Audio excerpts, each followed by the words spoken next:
ძალიან საინტერესო პროცესის მომსწრენი ვარ, პრაქტიკულად სრულდება აი ამ მსოფლიო პორნოლიბერალიზმის ერა აბსოლუტური კრახით და ამის განსაკუთრებული მანიშნებელი იყო ის უკანასკნელი მოვლენები, რომელსაც ჩვენ ხედავთ როგორც საქართველოში, ისევე განსაკუთრებით ევროკავშირში. ჩვენ ვართ აბსოლუტურად არაუპრეცედენტო მოვლენის მომსწრენი.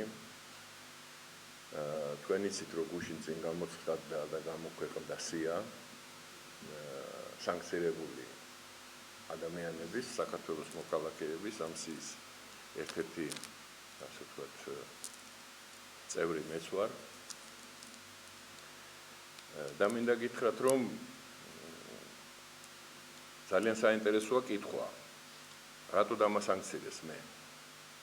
მთელი ეს კვირეები, მას მერე რაც საქართველოში არის საპროტესტო გამოსვლები, ჩვენ გვესმის ორი პოსტულატი. ერთი, რომ ეს არის მშვიდობიანი მიტინგის წინააღმდეგ მიმართული რაღაცა ძალადობა და ის რაც საქართველოს ქუჩებში ხდებოდა პირველი 5 დღის განმავლობაში იყო მშვიდობიანი მიტინგი აი ამ პორნოლიბერალების ენაზე და მეორე ის რომ საქართველოში გამოხატვის თავისუფლება იზღუდება. მე მაინტერესებს მინდა ვკითხო ევროკავშირის ქვეყანა, ევროკავშირს, იმიტომ რომ ლიტვა არის ევროკავშირის ქვეყანა, იგივე სიით დაასანქცირა უკრაინამ. დაგვასანქცირა უკრაინამ, თუმცა ახლა იქ ეს ბოროტი მასხარა, რომელიც ამას ამხორციელებს, ჩემთვის საინტერესო არ არის. დაახლოებით იგივესია, დაახლოებით კი არა იგივესია ამერიკის შეერთებულ შტატებში, თუმცა ბაიდენის ადმინისტრაცია არ გვიმხელს ჩვენ, ასე ვთქვათ, თავის გადაწყვეტილებას, ვის ეხება და დღეს რაც ყველაზე მნიშვნელოვანია ჩვენთვის და ეს არის დღევანდელი ჩვენი შეხვედრის საგანი, ის რომ ეს განახორციელა ევროკავშირის ქვეყანამ ლიტვამ. მე მაქვს კითხვა, თუ გამოხატვის თავისუფლება იზღუდება და ეს არის დანაშაული ევრობიუროკრატების თვალსაზრისით. რამ განაპირობა ჩემი როგორც საქართველოს მოქალაქის დასანქცირება? მე არა ვარ მთავრობის წევრი, მე არა ვარ ქართული ოცნების პარტიის წევრი, მეცაც გეტყვით, მე არ მიმიღია მონაწილეობა არც ერთ ღონისძიებაში ქართული ოცნების, არც წინა საარჩევნო თუ რამე სხვა ღონისძიებებში. მე ვცხოვრობ ჩემი პირადი ცხოვრებით, არანაირი კავშირი, ასე ვთქვათ, ამ პოლიტიკურ ჯგუფთან არ მაქვს. ამიტომ ის, რასაც მე ვაკეთებ, ვთქვათ, პრესკონფერენცია თუ ტელევიზიაში ჩემი გამოსვლა, ეს არის ერთი ადამიანის პირადული აზრი, ანუ გამოხატვის თავისუფლება და თუ ესეთ აღშფოთებას იწვევს ევროკავშირის ბიუროკრატიაში ის, რაც საქართველოში ხდება და ამის გამო ისინი ამას გამოხატვის თავისუფლების შეზღუდვად აფასებენ. როგორ შეიძლება შეფასდეს ის, რაც განხორციელდება ჩემს მიმართ. მაგრამ ეს არაფერი იმასთან შედარებით, რაც აი ამ ევროკავშირის ქვეყანამ განახორციელა და ამასთან დაკავშირებით მინდა წავიკითხო ჩემი მიმართვა, რომელთაც მიმართე ლიტვის პრეზიდენტს გიტანას ნაუსედას, პრემიერ-მინისტრს ინგრიდა შემონიტეს, საგარეო საქმეთა მინისტრს კაისტუს ბურდის და ასლი ლიტვის ელჩს საქართველოში დარიუს ვიტკაუსკას. მინდა საგანგებოდ აღვნიშნო, ევროპული პორნოლიბერალიზმის ისტორიაში უპრეცედენტო გადაწყვეტილება. ლიტვის ხელისუფლებამ სანქციები დაუწესა ადამიანს იმ მიზეზით, რომ ის არის მშობელი. თქვენ დაასანქცირეთ საქართველოს მოქალაქე გიორგი კობახიძე მხოლოდ იმის გამო, რომ ის არის საქართველოს პრემიერ-მინისტრის ირაკლი კობახიძის მამა. არანაირი სხვა საბაბი მისი დასანქცირების არ არსებობს. 10 წელია მას მერე რაც ირაკლი კობახიძე ქართულ პოლიტიკაში შემოვიდა, გია კობახიძეს არც ერთი განცხადება, არც ერთი ინტერვიუ, არც ერთი გამოსვლა, არც პრესაში, არც ტელევიზიაში არ ქონია. მინდა გაგახსენოთ, რომ მსგავსი სამართლიანო გადაწყვეტილება არც საბჭოთა ტოტალიტარულ და არც ნაცისტურ რეჟიმებს არ განუხორციელებია. თუმცა თუ გავითვალისწინებთ თანამედროვე ლიტვის იდეოლოგებს, ევროკავშირის დეპუტატების, საბჭოთა კავშირის კომუნისტური პარტიის ცენტრალური კომიტეტის პირველი მდივნის მიხეილ გარბაჩოვის თანამებრძოლების ამხანაგ იუნკევიჩიანეს და კუბილიუსის ღვაწლს და როლს საბჭოთა კავშირში საპერესტროიკისთვის ბრძოლაში, უნდა ვივარაუდოთ, რომ თქვენს მიერ სანქცირებულთა სიაში მოხვედრილი ადამიანების ხვედრი გასაკვირად ლმობიერია. შემდეგი მოსალოდნელი ნაბიჯი თქვენი მხრიდან შეიძლება ვივარაუდოთ ჰააგის საერთაშორისო სასამართლოში სარჩელის შეტანა, რათა საქართველოს მოქალაქე მამაკაცებს აეგრძალოთ შვილების ყოლა, ვინძლო არ მოხდეს მათი მიერ პოტენციური პრემიერ-მინისტრის ჩასახვა. რაც შეეხება თქვენი მონამორჩილის სანქცირების პროცესს, თუ თქვენ გადაწყვეტთ ჩემი მშობელი მამის დასანქცირებას, ჩემი გაჩენისთვის, აუცილებლად შესაბამის ბრძანებაში მიუთითეთ. სანქცირებულია პასმერტნა, ვინაიდან მამა ჩემი გარდაცვლილია. პასკრიპტუმ. თუ აღმოჩნდა, რომ პუტინის რუსეთთან ღვინით ვაჭრობის პროცესში თქვენი მარაგები ამოიწურა და მოსადლონდელია შეფერხება, მზად ვართ მადლიერების ნიშნად ჩვენი ოჯახური საწარმო ხაინდრავას მარანის მარაგებიდან შეღავათიან ფასებში მოგაწყვეტოთ ქართული ღვინოს საუკეთესო ნიმუშები. ლიეტველი ხალხისადმი ტრადიციული პატივისცემით კინორეჟისორი გიორგი ხაინდრავა. მე კიდევ ერთხელ უნდა გავემეორო, ეს არის აბსოლუტურად უპრეცედენტო გადაწყვეტილება, ეს არის აპარტეიდი. ადამიანი დაასანქცირეს მხოლოდ იმის გამო, რომ არის მშობელი. ეს არის აბსოლუტური კრახი ევროკავშირის, როდესაც ეს განახორციელა უკრაინამ, ეს გასაგებია, ეს ქვეყანა აღარ არის სამწუხაროდ, მას მე ბოროტი მასხარა ჩაუყენეს სათავეში და ნატოს, ევროკავშირის და ამერიკის ბაიდენის ადმინისტრაციის მიერ მიწასთან გაასწორეს ეს ქვეყანა თავისი ინტერესების განსახორციელებლად. მაგრამ ის რაც ჩაიდინა ლიტვის ხელისუფლებამ, ეს არის აპარტეიდი. ეს არის ადამიანების უფლების ფეხქვეშ გათევლა, რომელიც განახორციელა აი ამ სამარცხვინო ხელისუფლებამ აი ამ ქვეყნის, ისევე როგორც სამარცხვინო ხელისუფლებამ აი ამ ევროს კავშირის, რომელიც საბჭოთა კავშირზე უარეს კავშირს დაემსგავსა. ამ გაერთიანებას მომავალი არ აქვს. ამ გზით თუ გააგზელებენ სიარულს და ამის შესახებ ცხადად განაცხადა ამერიკის ახალ არჩეულმა პრეზიდენტმა დონალდ ტრამპმა. ისევე როგორც ბაიდენის ადმინისტრაცია. ამერიკის შეერთებულ შტატებში მიღებულია ესეთი ტერმინი. ის ადმინისტრაცია, რომელიც წააგებს არჩევნებს, კოჭლის ირგვლს ეძახიან. ის ორი თვე, რომელიც არჩევნებიდან არის, ასე ვთქვათ, 20 იანვრამდე, როდესაც უნდა მოხდეს ინაგურაცია ახალ პრეზიდენტის, განკუთვნილია იმისთვის, რომ საქმეები გადააბარონ, არანაირი გადაწყვეტილების უფლება იმ ადმინისტრაციას აღარ აქვს. ის რასაც ჩადის ბაიდენის ადმინისტრაცია, ბლინკენები, ბაიდენები და ყველა დანარჩენი, ეს არის დანაშაული მსოფლიოს და საკუთარი ხალხის წინაშე.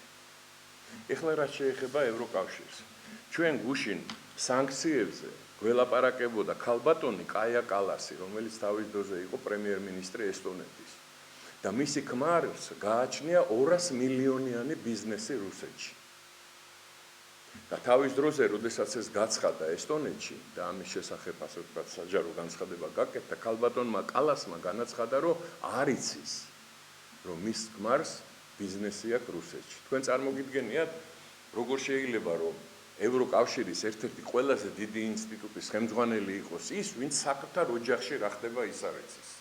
არ იცის, საიდან აქვს მის ქმარს შემოსავალი. მაგრამ მშვენივრად იცის, საიდან აქვს შემოსავალი და ისიც მშვენივრად იცის, რომ ასე ვთქვათ, მისი ქმარი პირდაპირ რუსეთთან არის კავშირში. ისევე როგორც რუსეთთან არის კავშირში ლიტვა, რომელსაც ყველაზე დიდი ვაჭრობა აქვს ღვინის სფეროში რუსეთთან. ლიტვა ყიდის მეტ ღვინოს რუსეთში, ვიდრე საქართველო. ქვეყანა, რომელშიც ერთი ძირი ვაზი არ არსებობს. აღარაფერს ვლაპარაკობ ევროკავშირის ქვეყნების ვაჭრობაზე და ურთიერთობაზე იმის, რა ქვია, საწვავის სფეროში და ასე შემდეგ. ეს აბსოლუტური, იცით როგორი, აი არათუ ზღვარ გადასული, უბრალოდ წარმოუდგენელი სიცრუე, ეს ფარისევლობა სრული. ამან დაანგრია საბჭოთა კავშირად აქცია ევროკავშირი მამ გაერთიანებას არ აქვს მომავალი არანაირი. ამიტომ ეს მარშები, რომელსაც ახლა აწყობენ დღეს, ახლა ბიძაშვილების მარშებია, გუშინბეგების და ბაბუების იყო. ხო, დღეს ქალიშვილების მარში ყოფილა, როგორც მე ვიცი, ხო. ხვალ ალბათ იქნება შარვალ-ჩახტილების და ასე შემდეგ.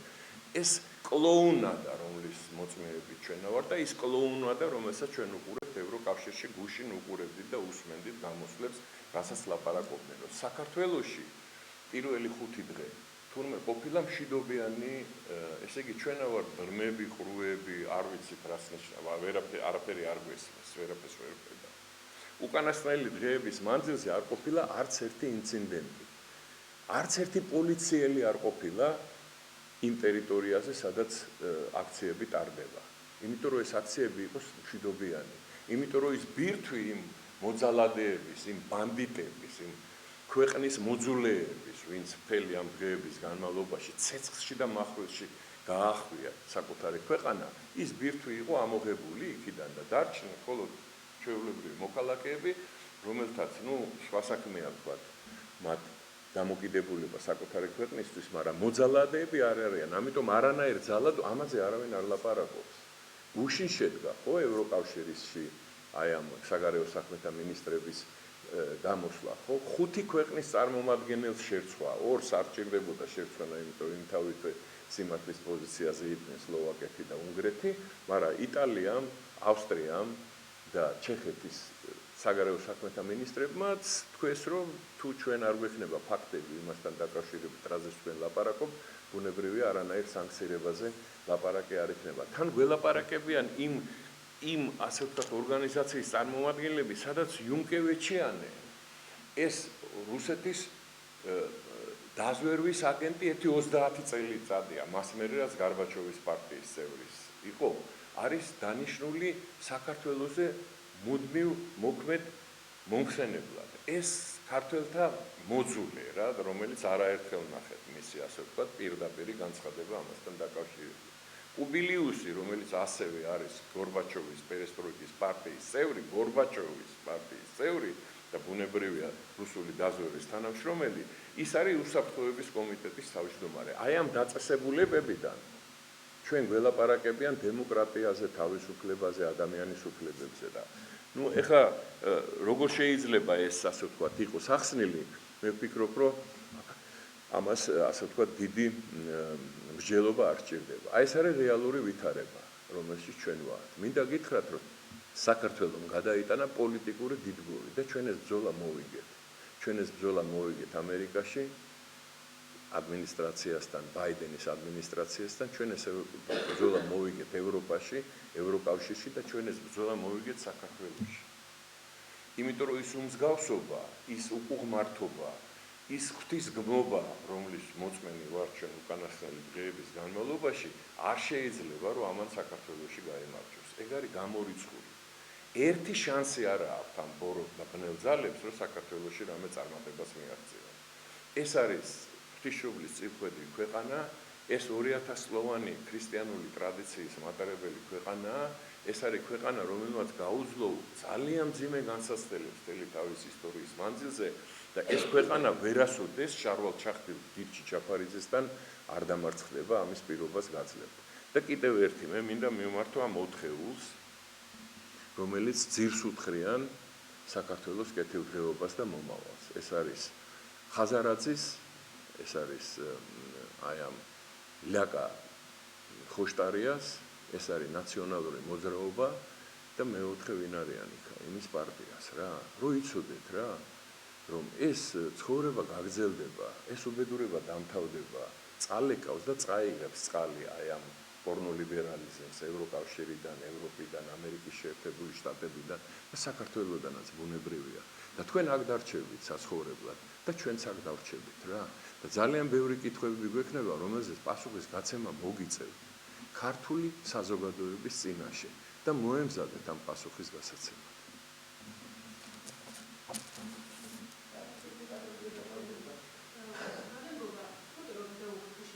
არა, ამას დაგირიგეთ. ამას დაგირიგეთ.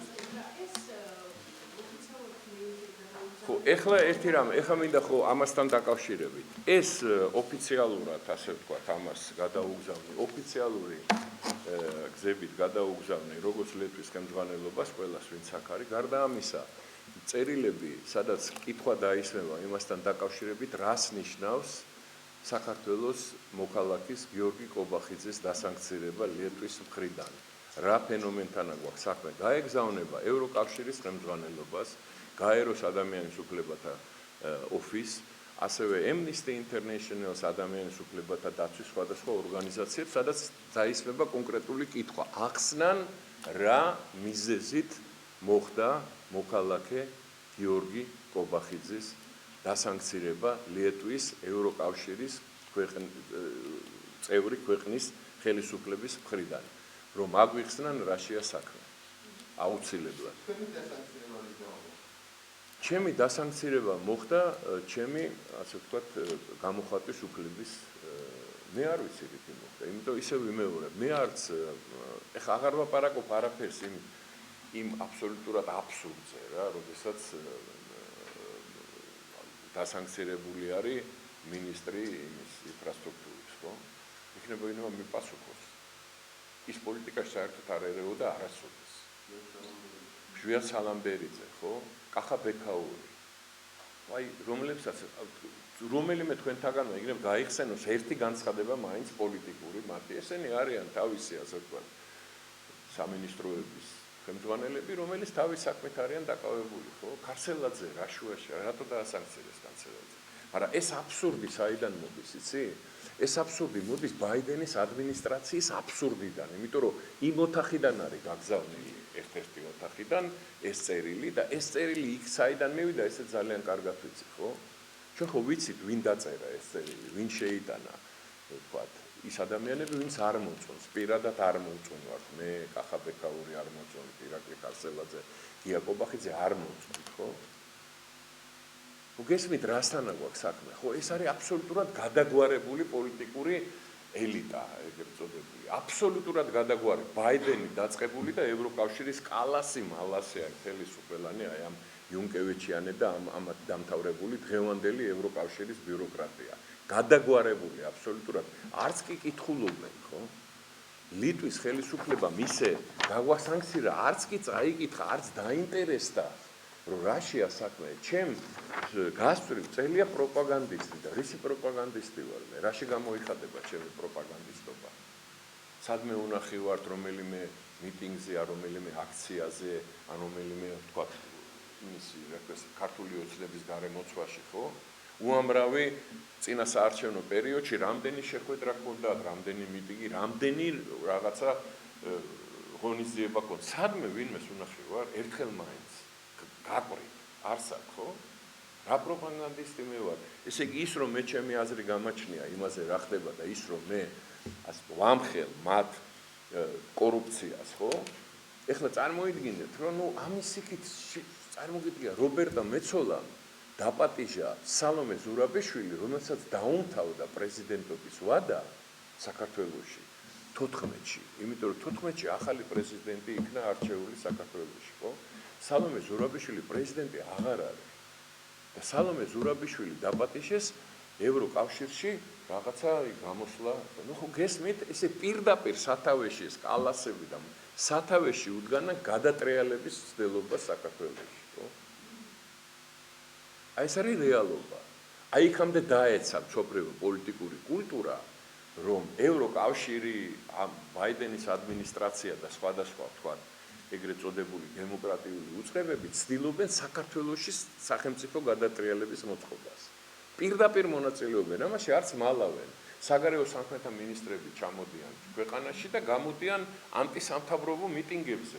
ეხლა ნუ დამთავრდა, ხო, ყველაფერი ის, რაც თქვა, წარმოადგენდა, რაც აქამდე იყო დეკლარირებული ევროკავშირის იდეები, მისი, ასე ვთქვა, როლი სოფლიო პოლიტიკაში, ხო, დამთავრდა, მორჩა აღარ არსებობს, ხო? მიწასთან გაასწორეს თვითონ და ჩვენ გვედავებიან. ჩვენა ვარ დემოკრატიის მექა დღეს სოფლიოში. არც ერთი ქვეყანა არ დაუშვებდა იმ უმსგავსობას, რასაც წარმოადგენს დღეს ეგრეთ წოდებული ოპოზიციური, ჩემის აზრით, მე მათ იმას რა ქვია, მედიას აროსკიპოებს ვეძახი. რომელი ქვეყანა დაუშვებდა იმას, რომ დღე და ღამე ანტისახელმწიფოებრივი პროპაგანდა მიდიოდეს, სიცრუე და სიცრუე. აფინანსებდნენ ამ დაწესებულებებს ადამიანები, როსაც სისხლის სამართლის დანაშაული აქვს ჩადენილი. თქვენ წარმოიდგინეთ, კეზერაშვილის ტელევიზიის ჟურნალისტი ბედავს, რომ მივიდეს საზოგადოებრივ არხთან და პროტესტი გამოქვას იქ. ხუნწარია, იმის სიკითხვა აღარაფერი არ არსებობს. წარმოიდგინე, ეს ადამიანი 12 აგვისტოს ბრილიანტებს ყიდულობდა 2008 წლის. როდესაც ცეცხლში იწოვდა საქართველოს და რუსებმა გაარღვიეს ჩვენი საზღვრები და ეს არმადა რუსული შემოვიდა, ის თავდაცვის მინისტრი ყიდულობდა ბრილიანტებს. და მისი მოადგილე იმ ატლანტიკური საბჭოს წარმომადგენელი რო არის, იმაში რა ქვია, კიკეთში მიწის ნაკვეთებს ყიდულობდა, ხო? აი ეს არის მათი სახე. აღარაფერს ვლაპარაკობ ამ სააკაშვილზე, ხო? თქვენ წარმოიდგინეთ, მათ უჭერენ მხარს აი ეს ფსევდო დემოკრატები და პორნოლიბერალები იმისთვის, რომ ისინი დააბრუნონ ხელისუფლების სათავეში. აი ეს არის რეალობა, რომლის წინაშე, მაგრამ მადლობა ღმერთს, რომ ისინი ვერ ითვალისწინებენ ვისთან აქვს საქმე. ეს არის სხვა საზოგადოება. ეს არის საზოგადოება, რომელმაც 35 წელიწადი ძალიან ბევრი განსაცდელი გაიარა და ამ განსაცდელიდან ძალიან სერიოზული დასკვნები გამოიტანა და არავითარ შემთხვევაში აღარ დაუშვებს არც დაპირისპირებას, არც სახელმწიფო გადატრიალებას, არც არაფერ იმას, რამაც შეიძლება ავნოს ჩვენ ქვეყანას, ჩვენ ოჯახებს, ჩვენ შვილებს და ჩვენ მომავალს. ეს არის რეალობა და ამ რეალობასთან შეწახება მოუწია და ამ რეალობასთან ისინი დამარცხდნენ და მადლობა ღმერთს ამიტომ.